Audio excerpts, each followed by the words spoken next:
nakubwiye aracyari sankara da premier nk'ibisanzwe. There's basically 3 things that you should stop doing ati ndakubwira ibintu bitatu ugomba kurekera gukora immediately if you want to be happier. mu gihe wumva ushaka ibyishimo muri iyi si, hari ibintu bitatu ugomba kurekera gukora. Number 1, icyambere, you have to stop regretting the past. ugomba kurekera kwicuza ahahise.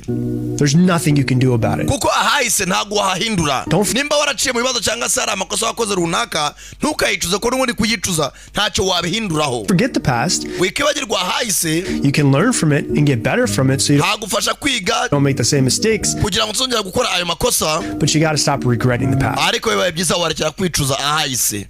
Number 2, icyakabiri ugomba kureka cyangwa se ukakivaho burundu, is stop worrying about the future. ntugangayikishwe n'ahazaza. Psychologists have found that 85% abaganga bo mu mutwe bavuga ko 85% of what you worry about on a daily basis 85% y'abantu batuye isi akenshi twese duhangayikishwa n'ahazaza. will never happen. ibyo duhangayikishwa nabyo akenshi hari n'igihe tutabigeraho. That's a waste of your energy. That's ati ibyo n'ukwangiza imbaraga zawe, wishyushya ubwonko n'umutwe, waste of your time.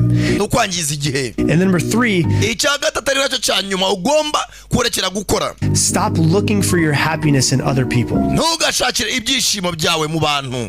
Other people cannot make you happy. It is ntabwo abandi bantu baguha ibyishimo, absolutely impossible. nta nubwo biteze kuzabaho. Happiness is 100% an inside job. ati ibyishimo biri muri wowe, indani muri wowe, nta handi uteze kuzabikura.